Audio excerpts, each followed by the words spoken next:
जब बीजेपी के लोग आदिवासी को वनवासी कहते हैं तो वो क्या करने की कोशिश कर रहे हैं? आपका जो इतिहास है, आपका जीने का तरीका है, आपकी फिलॉसफी है, आपकी साइंस है,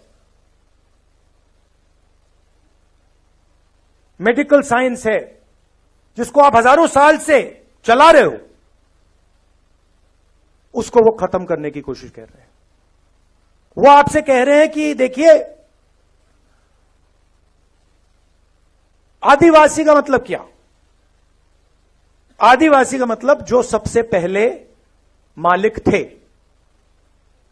वनवासी का क्या मतलब है? जो जंगल में रहते हैं। देखिए फर्क देखिए। मान लीजिए यहां पे आप लोग बैठे हो और ऑडिटोरियम में आप सबसे पहले आए। ऑडिटोरियम आपने बनाया, ऑडिटोरियम की जमीन आपकी, और मैंने आपसे कहा भैया आप वनवासी हो। इसका क्या मतलब है?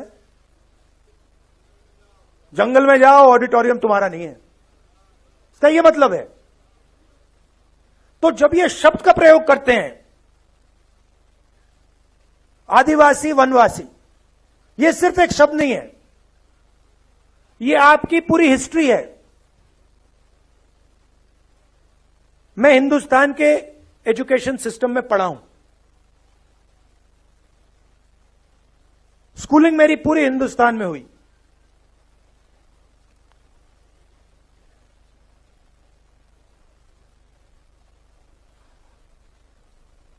पूरा का पूरा जोड़ दीजिए तो आदिवासियों के बारे में आधा चैप्टर मिलेगा।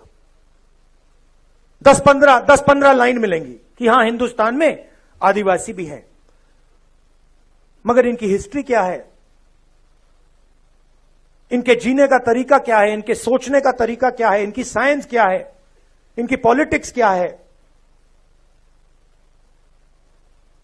उसके बारे में कुछ नहीं। मैं हिंदुस्तान के सिस्टम में, स्कूलिंग मेरी यहां हुई, दलितों के बारे में एक लाइन, हां भाई अनटचेबिलिटी होती थी, मगर उनका दर्द,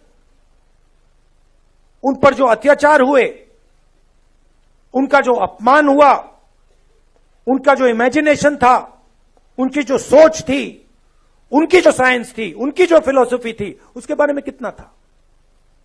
एक लाइन। आपने ओबीसी शब्द प्रयोग किया, अदर बैकवर्ड कास्ट, क्या ये आपका नाम है? ओबीसी अदर बैकवर्ड कास्ट मतलब हां, वो दूसरे पिछड़े लोग। किसने कहा कि आप पिछड़े हो? किस बेसिस पे कहा? आप इस देश को चलाते हो,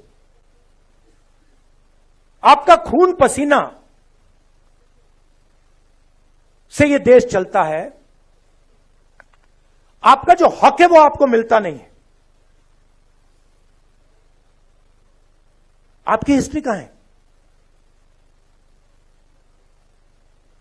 जिन लोगों ने इस देश को बनाया, जो किसान, मजदूर, बढ़ई, नाई, मोची, इनकी हिस्ट्री कहां है? कहां लिखा है? फाड़ दिया गया। जैसे कि हिंदुस्तान के 90% लोग हैं ही नहीं।